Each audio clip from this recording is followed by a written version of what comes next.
Welcome to Delingpole, a Breitbart.com podcast. Here is the podcast host, James Delingpole. Welcome to the Delingpole podcast with me, James Delingpole, and my special guest coming back for a second time, Mr. Simon Lincoln Reeder. I think it's always good to reach out the hand of friendship to the colonies, and you're representing South Africa, aren't you, man? Your man, lekker. Indeed. Yes. And you're going to tell me about how all the promising things you said last time we met about how South Africa faced a bright new future under the business-friendly Cyril Ramaphosa, how these dreams have turned to ashes, haven't they? I mean, am I right in thinking that South Africa is totally screwed? If it continues on the same path that was announced on the 27th of February, which is the National Assembly's adoption of land expropriation without compensation, if it continues, then I believe the uncertainty will prompt an environment of anarchy and quite possibly make Zimbabwe look like a Wimbledon tennis match with Cliff Richard serenading the crowd. Right, okay. That sounds bad. That sounds really bad. Fucked. Yeah, but so where did it all go wrong? Because I thought too that Ramaphosa was going to be okay, that he was a kind of man you could do business with, unlike his predecessors who were deeply corrupt, weren't they? They were corrupt. Ramaphosa is essentially a hypocritical socialist, excuse me. Oh, right. He was the Secretary General of NUMSA, Mine Workers Association, right. National Union of Mine Workers in South Africa, and he has always followed the socialist line. He was Nelson Mandela's favoured successor, and Thabo Mbeki pipped him at the ANC elected And you conference. mentioned last time, I think, that Mandela regretted having elevated Thabo Mbeki. I think he did, because certainly in his later years when Mbeki took the approach upon HIV/AIDS that he did, Mandela certainly regretted that. But Ramaphosa was, and this is in ANC parlance, deployed to business. Okay, so you have a socialist deployed to business who amasses an enormous wealth. It's hypocritical, to say the very least. He comes back in 2012 as the deputy president of the ANC under Jacob Zuma, and stands by a government that even before his election as deputy president, has ceased to function. Since 2007, the ANC has literally ceased to function and has only been carried by the strength of institutions that were established during the Mandela and Mbeki administrations. So he has, since 2012, stood by all manner of controversy, and he took this opposition to Jacob Zuma at the end of 2017. There is an accepted practice of ANC deputy presidents taking over from the incumbent. But Jacob Zuma was fiercely opposed to this. He had endorsed his ex-wife as the presidential candidate, ANC presidential candidate. That didn't go well. Cyril Ramaphosa really provoked such enthusiasm and anticipation in how he managed to enforce Jacob Zuma's resignation, but it was only 14 days later that this bill in the National Assembly was passed, and something that he clearly agrees in, land reform via expropriation without compensation. But it's not just about land, and I think that to truly understand this is also to be set free from it. This doesn't go to property, to farmland. This goes to everything, unless it is aimed, and it's very difficult to aim, unless it is aimed properly, this relates to your car. This relates to everything that you think that you own. Well, everything that any person, any white person owns, is it? I mean, is it specifically race-based or what? How does it work? No, it's not race-based. It's the theory that the government should own the land, but where does it end? How deep are its extensions? Because this is something that, and what I mean by it's difficult to aim, it's essentially as immeasurable. The state can extend this to your flat in a. But hang on a second. Urban city. Surely there must be property rights in South Africa at the moment. There is absolutely property rights. And there must be deeds as well to the land. Of course, there are rights and deeds. Funnily enough, in the... And this is where, if you look, as I said, to look deeply into this is actually to be set free from it, because, Section 25 of the Constitution already deals with land expropriation without compensation if it is in the interests of the state. If it is of national interest, a piece of land may be expropriated from a Belgian, but if it is deemed in national interest. Okay, so he doesn't live there. He has. Yeah. Do you know what I mean? Yeah. Yeah. And so, this is essentially an exercise in revenge politics. Now, the entire country is absorbed by the most remarkable conversation, and that is how to deal with the technical practicalities. Who owns the land? Is it the banks? What role do they play when the land is expropriated? Yeah. Who finances this going forward? And the ANC is calling in all manner of specialists and experts, and the only person that is from the ANC who's been honest about this whole exercise had no intention of being so. And he's a village idiot from the northwest province, a rural, he's a spokesperson for the Department of Agriculture. On the 12th of March, he wrote a letter to the newspaper I write for and expressed in no uncertain terms that this is not about farming or agriculture for black people. This is about reorganizing historical patterns of ownership. And for that we must be really grateful, because at least someone from the ANC is being honest and said this is about revenge politics, essentially. Right. Yeah.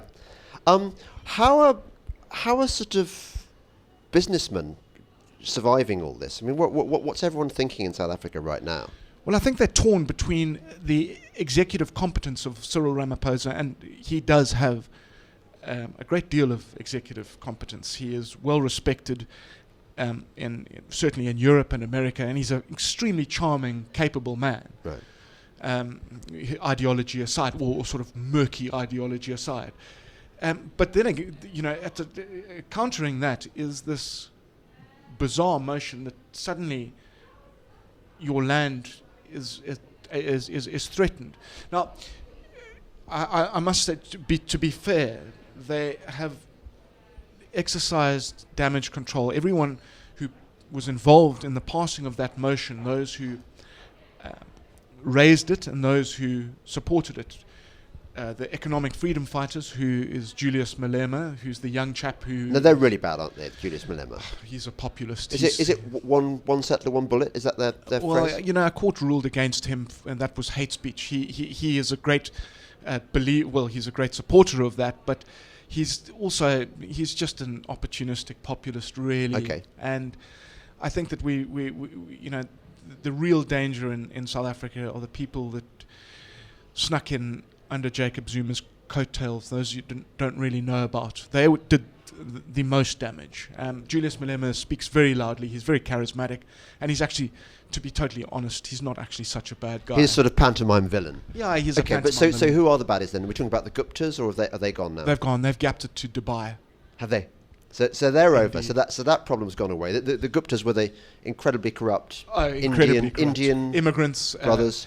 The three Indian brothers, incredibly corrupt, and managed to corrupt just about every single. And the legacy is that we now have a state inquiry into what is called state capture. in the next few months, as Chief Justice Deputy Chief Justice Raymond Zondo unveils this commission, you're going to see many, in Zulu we call them smolanyana, which means small skeletons, coming out of I'm closets. sure. Have they taken their money with them, or have they? Oh, they've stolen. Well, equivalent, I would say they've stolen about 8 billion. It was £7.5 billion, and from a third world country. Nice work if you can get it. Nice work. Do you not think, Simon, that we could possibly make friends with Ramaphosa and get a few, get to run the national broadcasting, whatever it's called in South Africa, or a few of those? No, like bandits. No, what we're going to do, James, is that we're going to find out when the British government allows the Guptas, in which they inevitably will, because they like Russians and so on. Oh, yes. They don't like people like Lawrence Southern, but they like people like the Guptas, okay? We are going to make citizens arrest, and if we are prevented by the Metropolitan Police from doing so, we will take them into a room like this, and we will torture them until they give us shitloads of Louis Vuitton bags full. Is that? I don't know. They sound pretty dangerous characters to me. You mentioned Lawrence Southern, yes, who, with Katie Hopkins, was one of the few journalists, few international journalists who went out to South Africa, yes, and covered one of the most shocking uncovered stories in the world today. That how many farmers are being killed? Something like one white farmer every 5 days. Is that right? Being killed, tortured and killed in South Africa. Yes. Now, look, the numbers that I have, and broadly speaking, there are over 3,000 farmers that have been murdered since 1994. There is a huge counter-propaganda campaign to try and say that this is not an issue, obviously in the light of what, they fell off ladders or something? Yeah, instead. they fell off ladders into a kind of assegai. Well, yeah, they found themselves full of bullet holes after boiling an egg in the morning. Yeah. Right. The problem is that there's no, there are a couple of political parties but they're too weak. The narrative, the dominant narrative is that these figures are an exaggeration. According to AfriForum, who is the lobby group for farmers, there were 156 murders in the year 2016-2017. Okay. That sounds quite a lot. If you're a farmer, that's quite a lot. That is a lot. The other political parties... they are killed very nastily. It's brutal. It is absolutely brutal. Some of the stories that have emerged is particularly involving the torture, irons, and literally the stuff that you thought that North Korea would be the only place in the world you'd find. And the wives are raped in front of the children. Yes, there have been situations like that, and there is no doubt that there is extreme violence. The problem is the bickering between the data, and I'll give you how severe this problem is, because as I said, that there are two political parties in the country that stand up in Parliament and go, this is a genuine problem. And the first is the Freedom Front Plus, which is a conservative Afrikaner party. They have 2 or 3 members of Parliament. The second is the African Christian Democratic Party. I like them. I've worked with them before in defense of Israel. They're the only party in South Africa that really stand up for Israel. But these two parties in Parliament are the only people that really raise it to the level that it should be. But even they can't quite agree on the numbers. Now, there is a fact-checking authority in South Africa by the name of Africa Check, and they are pretty much the go-to authority when it comes to the verification of data. Now, they've emerged at the end of last year to say, actually, it's impossible for us to measure the number of farmers, because the way that the criteria we use are based upon how many attacks there are in relation to other attacks. So the scope is really wide. I would have thought, and that's a very curious response, because I would have thought if someone's alive and then they're dead, you know that they are no longer here and that they are. But I suspect that Africa Check are more ideological than anything else. In fact, and this is not me being intentionally conspiratorial, if you go onto Africa Check's website, you will see on their partner page in line 5, Open Society Foundation. Open Society Foundation are not going to publish a report that vindicates the views of a white minority in South Africa. It's just not going to happen. No. Okay, so let's just accept that lots of farmers are being tortured and terrorized and murdered in South Africa right now. Now, is this are these just random criminals doing bad? I mean, is this what criminals do anyway? Because I know in Kenya, for example, but when burglars broke into your house, you quite often get shot as well. Is it just routine burglary violence, or is it actually targeted terrorism? So you mentioned Kenya. At the height of the Mau Mau, there were 33 white farmers who were murdered. Okay, and a handful in Zimbabwe post Robert Mugabe's wet dream of land reform in 1999-2000. In South Africa, there are those numbers that I've just since 1994, 3,000. How does this not occupy some sort of an organized approach? How does it? So, without question, there is discussion and there is strategy. I'm not saying that it is formal. I'm not saying that it is in any way organized from a government, or endorsed for that matter. But if you go into, and this is just common sense, if you go into a township, a black township that is neighboring a farming area, do you not think that those young, fatherless, rootless, jobless young men, okay, thanks to Jacob Zuma, incidentally, they're on unemployment terms, at the end of his administration, we have a youth unemployment percentage of 51.5. That translates as 3.3 million people. Now, you've got a lot of young men in the profile that I've just said wandering around. Obviously, they've got nothing. They want something. So there is, and I don't know whether it's in an ANC councillor form or whether it's in the local neighbourhood watch, but you have to, if you are reaching those numbers of people killed, there is a generally accepted belief that if you attack, these people have got money, and if you attack them, you can take their money from them. But they haven't got money, have they? They're quite poor, these farmers. This is a great misconception. Farming is incredibly difficult. Farming is very difficult to be profitable, even at the pinnacle of farming, which you'd say that grapes, wine, is... The farmers do not make enormous amounts of money in South Africa. Commercial farming is obviously different, but this idea that wealth equates... that land equates to wealth is deeply incorrect. Yeah.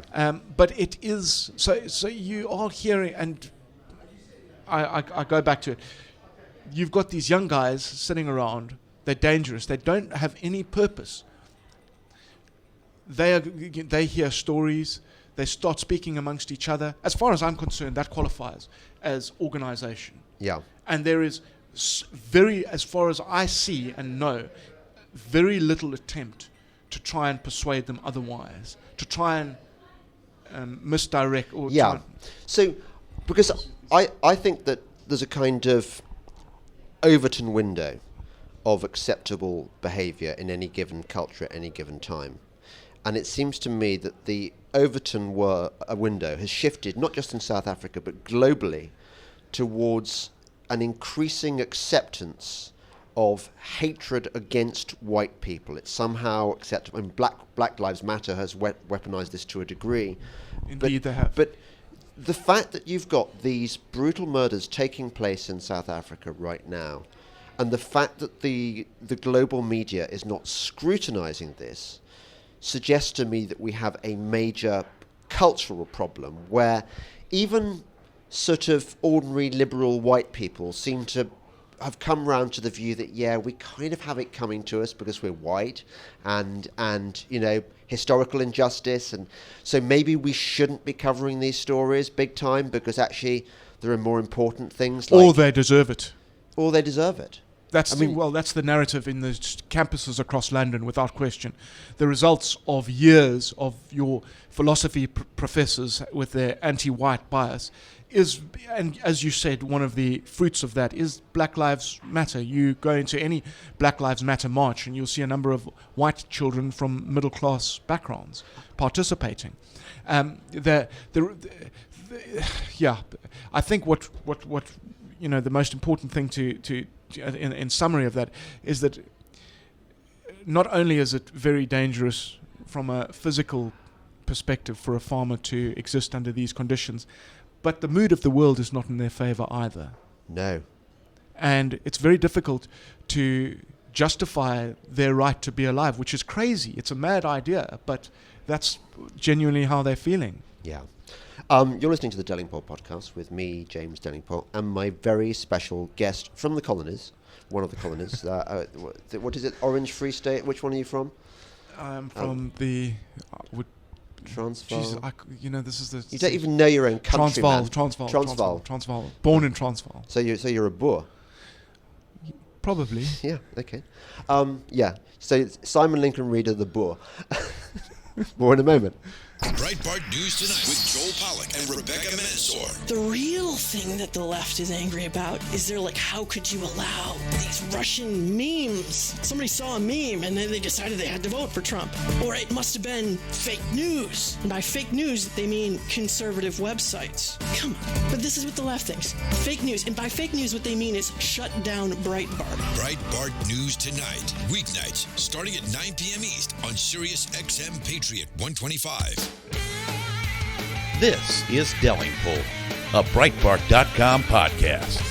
Here once again is James Delingpole.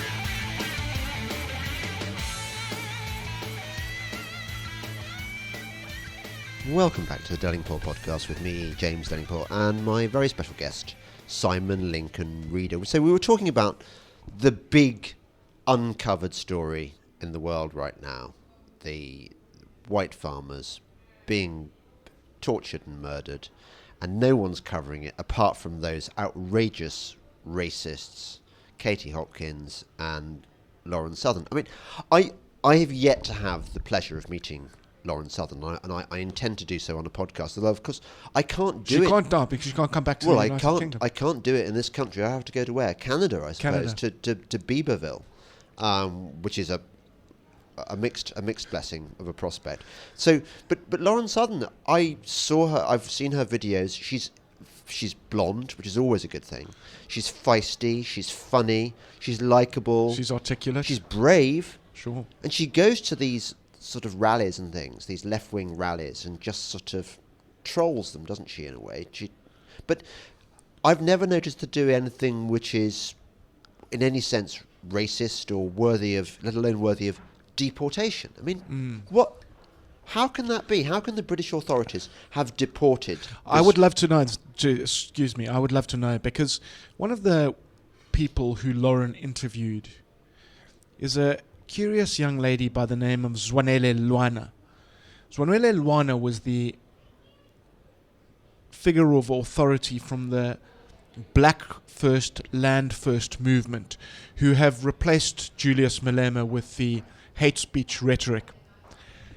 And she is the woman that was captured describing the future of South Africa being an inevitable confrontation, an inevitable violent confrontation between black people and white people.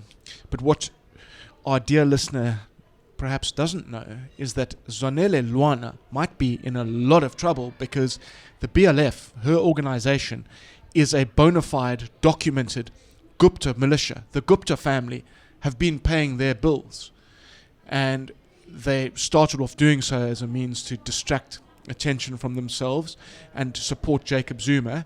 But if it is found in this commission of inquiry that the BLF have been recipients of Gupta money, then her little dramatics during that Lauren Southern interview of threatening their violence will have washed to nothing, and she could possibly be the subject of criminal charges. I mean, that's aside. Sorry, that was That's a bit of poetic justice. It's not going to make the problem go away, though, is it? Even if they dismantle that particular party, there's just going to be others. I mean, I've seen photographs of black students in South Africa wearing fuck white people. Yes, exactly, that kind of thing. Now, this is the world we inhabit now. Can you imagine somebody with the equivalent message towards black people? I mean, there would be outrage, and rightly so. They would make you go to the Tower of London. They would. This current Conservative government would make... but I couldn't... James, the problem is that if you look at South Africa and the legacy of forgiveness, apparently, that... and sort of the white liberal mentality and the weight of the middle class consciousness to collapse into this position of begging for forgiveness for its previous sins. It's given so much away in that regard. What, are you saying that Whitey invited his own destruction? Of course he did, because Whitey was led by people who cultural Marxists. Precisely. And it was not just the struggle, and I have always an issue. I know the history of the ANC. It's one of the few things that I know very well, and I have studied it. And we could walk from here to visit the offices that were bombed in Islington. I could show you where Dulcie September was murdered in Paris. I know the most important parts of it, and I also know that the ANC wasn't as strong at the point of liberation as it claims to have been. In fact, it was barely standing. It was one of the Afrikaans tribes' own in F.W. de Klerk, who bore the weight of this, as I said, middle-class conscience, and ultimately conceded. It collapsed. Afrikaners, in his view, had been tremendous beneficiaries and had enjoyed prosperity beyond their wildest dreams. And in 1991, the process started unfolding. He gave it started off with a referendum, and then ultimately the unbanning of the ANC, then ultimately elections in which Nelson Mandela, and I think that the problem is not just about it's not, the fact that we're very dishonest about it, and again that feature has been motivated by white liberals. Yeah, they have absorbed the majority of the narrative, and it's not right, because it only has increased the contempt. We can't tell the story as it actually was. Afrikaners are seen as these incredibly bad forces of evil. Yes, they're always caricatured, and occasionally you'll get here too. Yeah, well, there was that documentary, wasn't there, about Eugene Teblanche? Is that how you pronounce it? Teblanche. He had about as much chance of taking over South Africa as the Druids did. No, indeed, that's what I'm saying. So you get a documentary. Who was that documentary? That sort of guerrilla documentary maker who went out there and pointed the mic at these Afrikaners in their ridiculous to European eyes shorts and stuff, and they belong to a different age. Yeah. And this is the view of my war is not against Islam or Muslims or against black people or my because you can't do anything about the currents that are going on in those worlds, not as a white person. But my objection really is to white liberals. I think white liberals are the authors of they are kicking away the pillars of Western civilization, and they are making it possible, and those are my enemy. And those are the people who are going to get my criticisms. And so going back to white liberals, look at this allegedly conservative government we have in the UK right now, which is running an administration which denies entry to Lauren Southern, a Canadian journalist, but lets in something like 500 homecoming ISIS jihadis. How does that work? How can you have a system I mean, we're not talking 50 years' time when presumably we'll be living like in something like a Michel Houellebecq novel, when suddenly we're going to be, or was it Houellebecq? Where suddenly we are living in a kind of a sort of left-wing administration in cahoots with the Islamic administration. We're talking about now, when still we are a majority Christian majority country. white country, and even now you've got the government colluding with the enemy effectively by rejecting somebody like Lawrence Southern and letting jihadis in. I mean, it's wrong, isn't it? Well, it's not just wrong. I think it's morally reprehensible, but it is again a conflation of criminal, moral, and identity politics. The Conservatives are clearly terrified of the strength of the Muslim vote within the Labour Party, and Right. I don't think that, especially that they judge things, they see it through the frame of last year's attacks, and they don't see about the effect upon, as you said, a majority Christian country. They see it as a recipe for the incitement of what they call it, Islamophobia. Well, yes, they're buying into this the narrative of minority institutions like Tell Mama, for example, which is that there is this thing called. And I had this in my famous encounter on that BBC Three program, that youth program I went on, which was just absolutely ghastly, where I was on a panel in which there was a gay Muslim and there was the daughter of refugees from Afghanistan and so on, and they all. The debate was about what is causing Muslim radicalism in the UK, and their answer was, number one, Islamophobia in it, and number two, foreign policy in it. It was all about blaming the host nation. Of course. We've got a problem here. You have an enormous problem, and your not as big as yours, mate. I mean, you're lot completely stuffed. Because where are you going to go? Australia, I suppose. Not a chance. You have to pay me a lot of money to go to Australia. Oh, come on. The political correctness in that country is literally toxic. That is true. But if you go to the outback, actually, where most of these farmers are probably going to end up, I suppose the outback is still civilized in an odd way.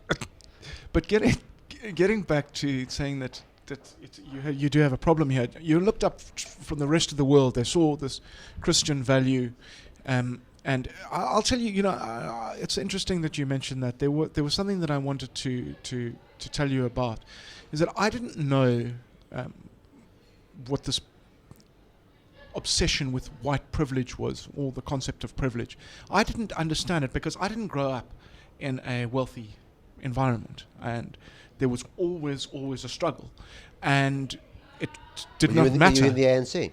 No, they were in the struggle as well. Sorry. No, it was a different Sorry. kind. It was relative. It was not a prosperous environment. Yeah. Everyone worked, and everyone worked incredibly hard. And I took a job from a very young age, and was at boarding school from a very young age. I did not have what the popular version of privilege is about. Yeah. But I've discovered what privilege is now, and that is thanks to Britain. And as I said earlier, this vision of a country that is motivated by Christian values. The legacy of your emphasis upon public service, upon willingly giving of yourself to the betterment of the environment, has resulted in institutions so strong that this is something not political. The Conservative government will change to the Labour and so on. They're custodians of a system that if you fall on hard times, that if you grow up in a single parent-headed family or get involved in addiction, you stand a chance as good as anyone to recover and succeed with your life. That is what Britain is and has always been to the world. Yeah. That is what it is to me. Now, I discovered what privilege really is, that if you are like that guy Stormzy, okay? Yep. And you can be a beneficiary of that system, having been the child of a Ghanaian immigrant, grown up in a single-parent family, got involved in unsavory associate features. If you can stand up on a public forum and castigate the very system that has you out of which you've climbed from misery, Yep. and not be taken to task. He did that at the Brit Awards. He said in a rap song or something about money that the government had not paid, when in fact they had. There is a documented audit trail, and nobody took him to task. That is the most vulgar expression of privilege. That is privilege. You're like the sort of nomenclatura in the Soviet Union, aren't you? You're this Exactly. special elite, which is beyond criticism. Exactly. Yeah. So screw you, Stormzy. I mean, why can these Deputy people? Prime Minister Stormzy. Well, yeah, quite. I'm perfectly happy for him to go on making grime music, whatever. But look, Dizzy Rascal. I don't recall Dizzy Rascal ever. He's a good guy. Giving us the shit. Exactly. He's a nice guy.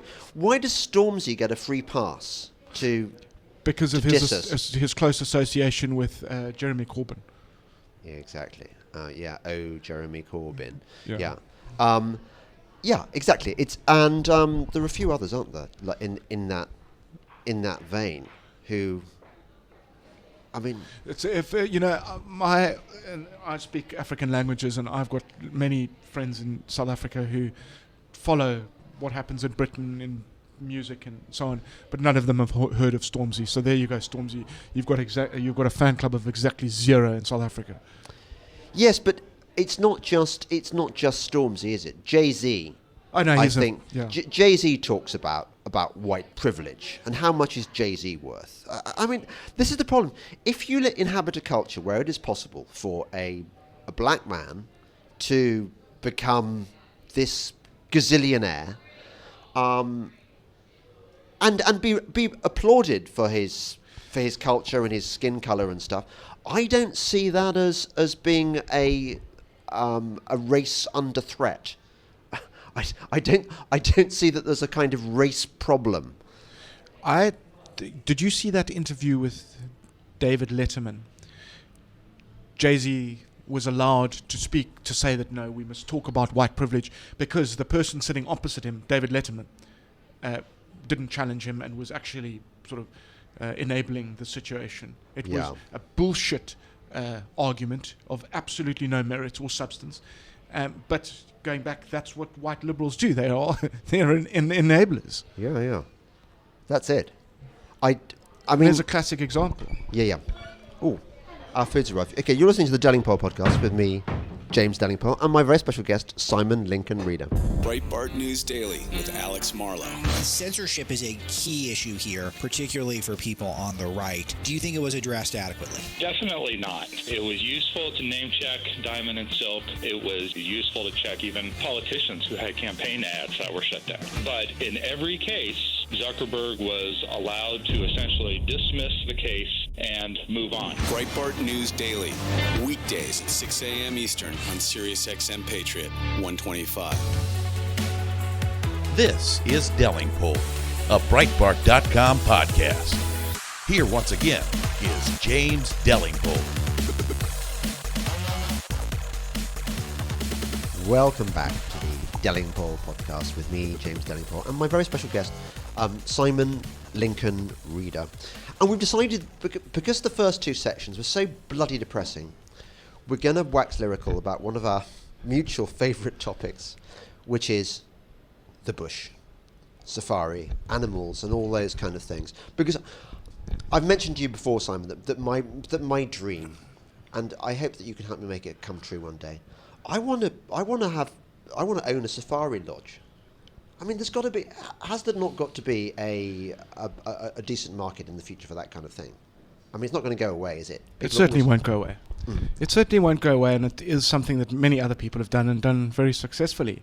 I think it actually, ultimately, eventually comes down to the idea money. of being isolated. I think money in the first place, but also whether you're prepared to spend a considerable amount of time and possibly the rest of your life in an environment absent of what you're used to in terms of human interaction.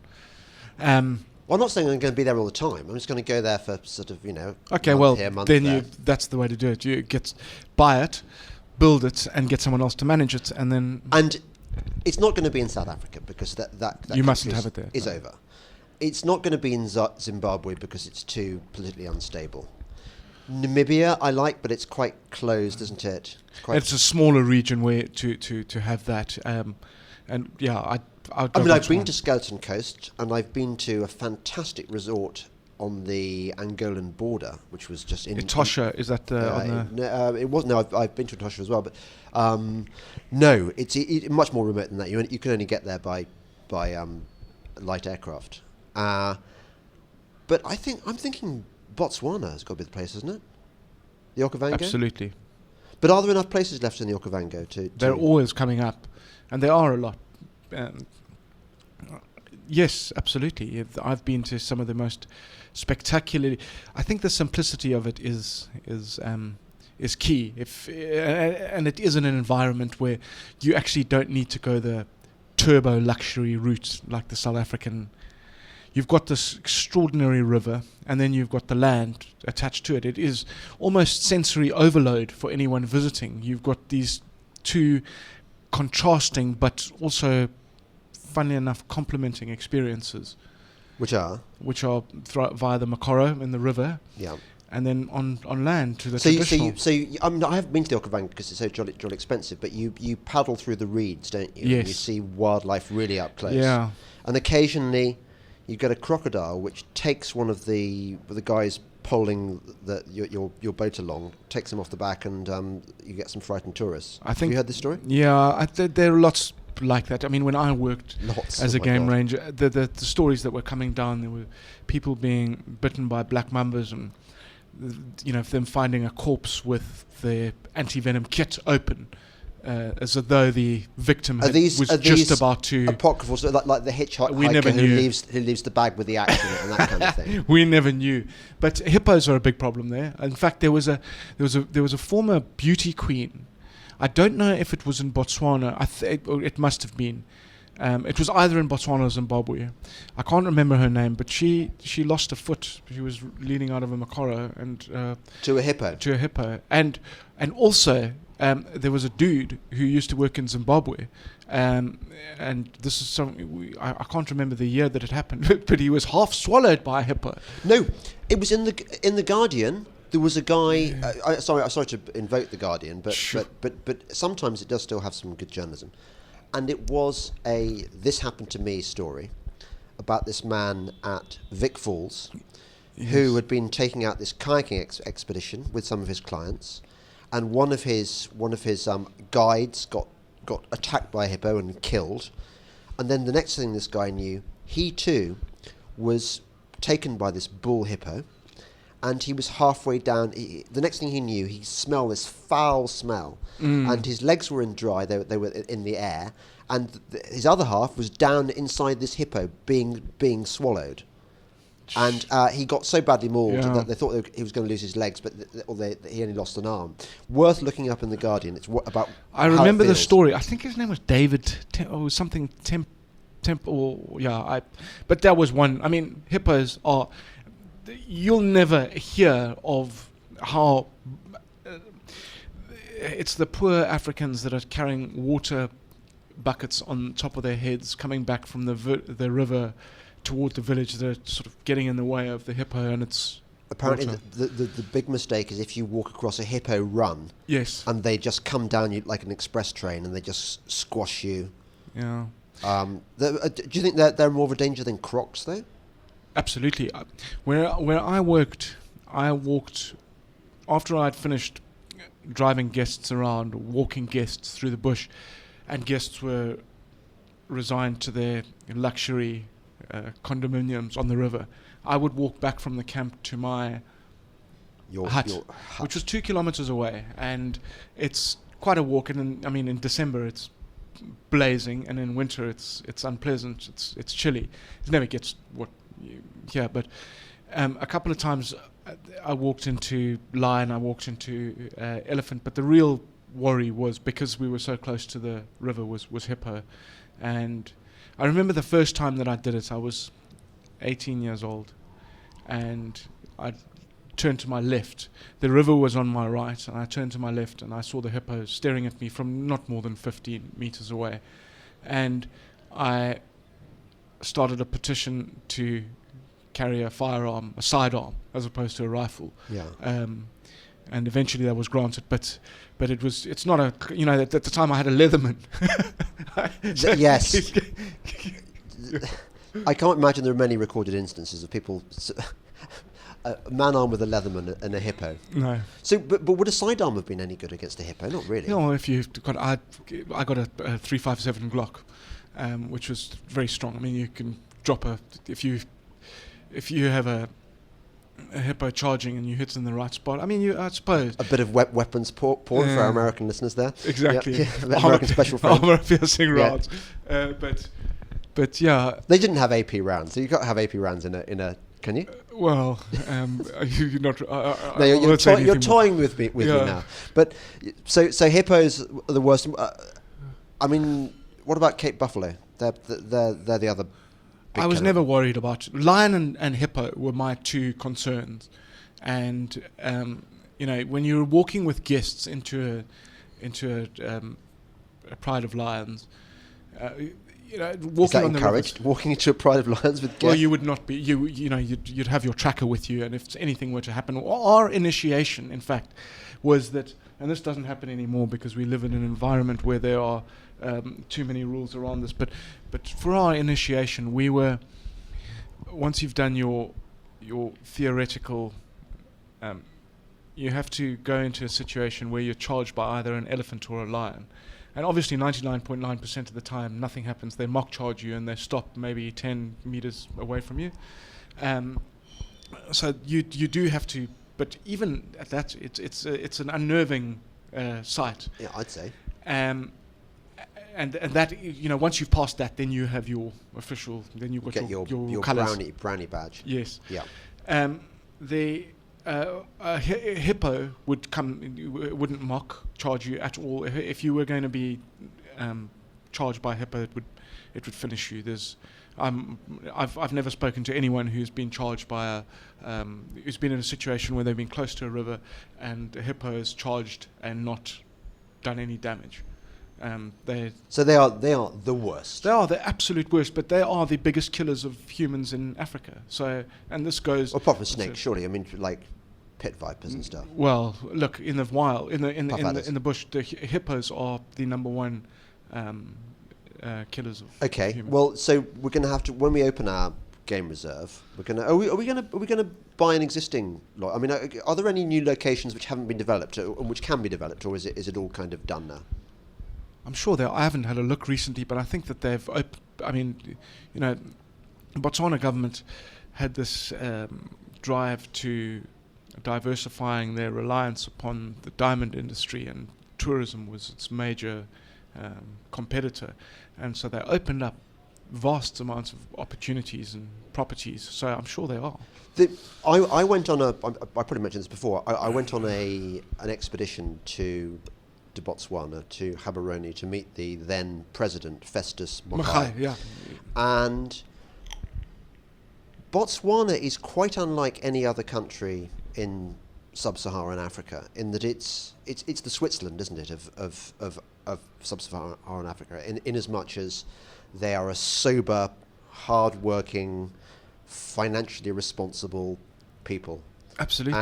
And they've made all this money from diamonds, and they've ploughed it back into things like tech, to infrastructure, education, all the things that the rest of Africa would do well to learn from, but is incapable of, probably.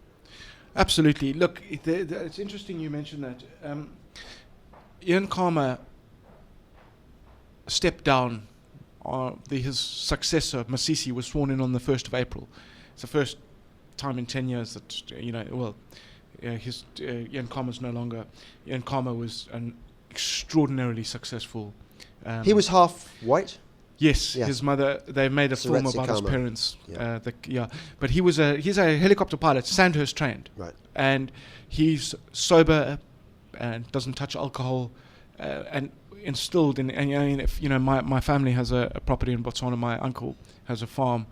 To take booze across the border is very expensive. That's one thing we'll struggle with, because they're going to maintain these tax laws there's customs laws to the importation of alcohol, and you pay 70-80% of the value of So booze Yeah. in the Okavango and elsewhere is very expensive. And it was done so because they believed it detrimental to the development of the nation, which is something that no African other, you rarely find it in elsewhere in Africa. Okay, so that's a drawback. But the upside is that you're not going to get your land expropriated, Sure. and you're probably not going to get pangered by sort of poachers or anything like that. Excuse me. I think in terms of security, land security, Botswana would never ever venture into expropriation or confiscation policy. How much is our lodge going to cost us? Off the top of my head, probably in the region of 300 to 400,000 pounds. It's cheaper than a flat in Mayfair. But the amount we charge our tourists. Oh, we'll make it up in a year. Absolutely. Oh my goodness. Yeah. So No, why we'll aren't just we get a doing whole it? of Russians. Why aren't we doing it now? Well, we can if you want. I'm game. Yeah. Especially with the prospect of a when Corbyn government. When I cheap as go all home of to that the so wife quickly. and explain this to her, do you know what? I'm constantly, every day pretty much. I'm probably like a lot of husbands. I'm announcing new schemes which are going to kind of secure our family fortunes and keep our wives in the manner to which they've become accustomed. And do you know what they always do? My wife, anyway. She always sort of like pours cold water on the plan and explains kind of inconvenient reasons why it's not going to work. Look, I think you'd have to invest a considerable amount after that, but that would be fine. That everyone would be. But it is to have a piece of land in Botswana which you can show. And this is what my mother, my dear late mother, she was enormously successful in bringing huge amounts of Europeans and Americans to Southern Africa, Botswana, Zimbabwe, South Africa, to safaris, and that's why I went into it, because of her influence. And I said earlier that I was never spoiled as a child, but the one thing that I really that she forced in was the African bush, and so what we lacked in Gestart or holidays to the south I didn't of get France, Gestart either. I Or made South up France. for in. Sure. But isn't it annoying? Because you and I are both on the right. Yes. People may have noticed.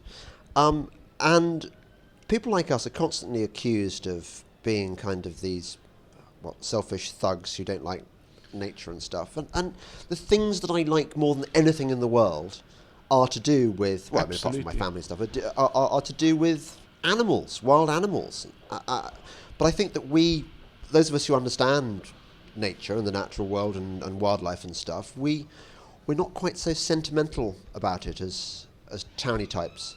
I have discovered that people who know less about nature and its systems are people who sit on the left. I mean, they claim to know much more, and they claim to be representing or well, they probably read advocating environmental sciences at the University of East Anglia, which is almost certainly rubbish. They know. Bugger all. Yeah. And the reality certainly is that it's built into me, and I've learned the proper way to appreciate nature. It stays with me. I dream about it, and I don't go a month without having a vivid dream about my years there. Yeah. Well, I've been on quite a few safari trips, and I just love that the sort of the mix of experiences. There's the early morning game drive, and then there's the sort of evening game drive, and you get different animals appearing at different times, don't you? No, but it is. The thing is, James, it is taxing when you've done it. You do it as a young man. I did it, and to think of the hours now. I was up at 4:00 and then I'd venture back whilst guests rested, and then be up again at 3 to come back and have dinner, and you'd end up walking with the torch alone back to where you stayed from the camp at 10:30 at night, be ready to wake up in the morning. That's true, but I think I may have raised this question before. Do you not get this phenomenon known as khaki fever, whereas these kind of rich people come with their nubile 19-year-old daughter and who's bored, and she latches on to the handsome-ish game game warden. Yeah, it happens always. Absolutely. Well, it certainly when I was there, following through was a different story. You got into big trouble, but there was no doubt that there was some fascination. How If you did grew you- up in Regent's Park or a mansion next to Regent's Park, and all you have are wealthy toffs surrounding you, and then you get to a place where it's very hot, and Yeah. someone's got a different accent or so on. Yeah, And he's got stubby shorts. And, Stubby shorts, and he knows how to work he's, a and he's- rifle. and he's got a Glock. yeah. I'm suddenly realizing why they located your sleeping area 2 miles away from the. That's a lot of ground to cover with a 19-year-old girl without being spotted. Exactly. And if the hippo interrupts, how are you going to explain yourself? I got a bit lost. I was comforting someone after they were delirious after Larium. Oh. Yeah, Larium. Oh my God, I have not taken Larium because I know how many people it's screwed up. But even what's the basic one? What's Daraclaw. No. There's another one that I generally take. Malarin. Malarin. Malarin. And even that gives me the weirdest dreams. I mean, I'd almost rather get. I mean, obviously I wouldn't, but I'd almost rather get malaria than the kind of weird, messed up sleep and nightmares you get on malaria drugs. I never took them. I caught malaria a couple of times. As a result, I was sort of treated it, sprayed myself before I went to sleep. Well, you've got it forever now, haven't you? Doesn't it recur? You have it forever. I had it does, but I mean I've had so many other things as well, so I can't really AIDS, distinguish between Ebola. No, not that, but Ebola. You must have had Ebola. I've had tick bite fever. I've had and is that nice? Would you recommend that? Terrifying. I drove into a hospital wall after I'd collapsed at the steering wheel. After it makes you delirious. It's worse than I found. So for me, it was worse than a Larium. Tick bite. Yeah, and you obviously get it from being bitten by a tick. Yeah, you know, tick crawls inside you. If you look at the images that people have captured, you'll see the tick, it's the size of your fingernail, crawling into your skin, biting it. I must have told you about the ticks on my testicle story.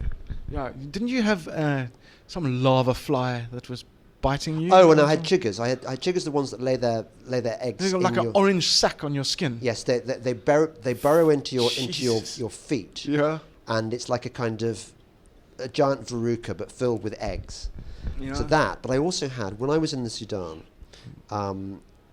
we went to this remote. They called it a hotel. I mean, it was basically concrete rooms with you know, and the shower was a bucket in a concrete area, and I hadn't washed for about a week, and there I was sort of soaping away, and I suddenly sort of felt something that sort of third testicle sort of kind of thing, and I sort of soaped it off, and it was bigger than my thumbnail, and it was kind of a mauve colour with purple legs, and it had been dangling from my goolies. Jesus. And I did worry about, because I knew you can get diseases from these things. I mean, maybe this is where I am. Maybe I'm actually just a consequence of the product of step by step that bite in the Sudan in 1984. I think on that note, really, we ought to end. Because I don't think we can really beat that one. No, that's the best. There's no better ending that you've ever had to. You're listening to the Delingpole podcast with me, James Delingpole, and my very special guest, Simon Lincoln Reader. Thank you and goodbye.